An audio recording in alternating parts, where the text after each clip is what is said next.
Let's break down a traditional movement called horse stance middle punch. Let's take a look at its standard speed first. All right, now let's go back and let's watch it and break it down.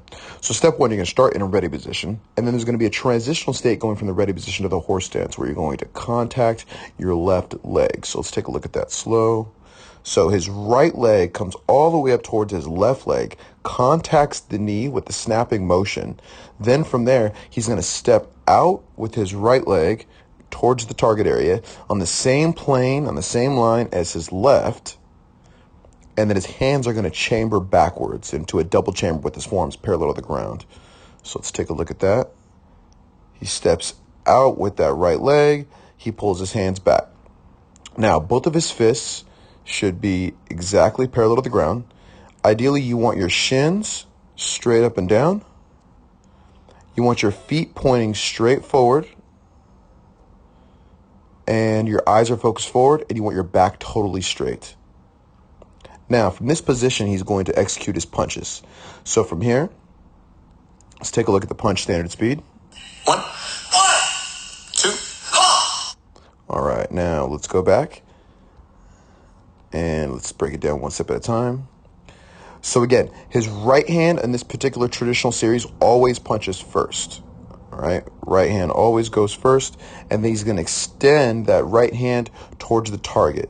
Now, the target area is going to be the center of the torso or the solar plexus. All right, right there.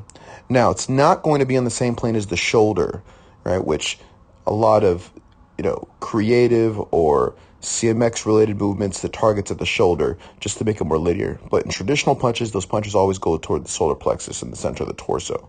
His backhand is going to be chambered up, nice and tight, exactly parallel to the ground. Form is going to be perpendicular in relation to the torso. Your shoulders are square.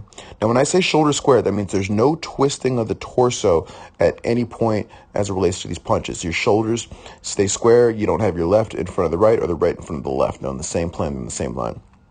Ideally, you want your thighs parallel to the ground if you have the flexibility and strength to get down that low. So try to make your stance as impressive as possible and make sure your torso stays straight in the process. Let's take a look at it from the other angle. 2,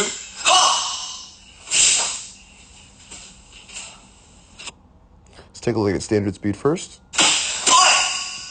1, 2. All right, now take a look at his heels. Whenever you do a horse stance, you want to make sure your heels are exactly on the same line, right? You want your knees as wide as possible. You want your feet pointing forward towards the target. You want your back form exactly parallel to the ground, perpendicular in relation to the torso. Now, the punch is not parallel, right? The punch is going to be slightly angled down because the target area is not the shoulder. The target area is the solar plexus, which is just underneath the breastbone. You want your back completely straight. This is a common mistake with the horse stance, especially with people that are trying to go as low as they can. Sometimes their torso will lean forward in order to accommodate that range of motion. Make sure the back stays completely straight. And that is the horse stance middle punch.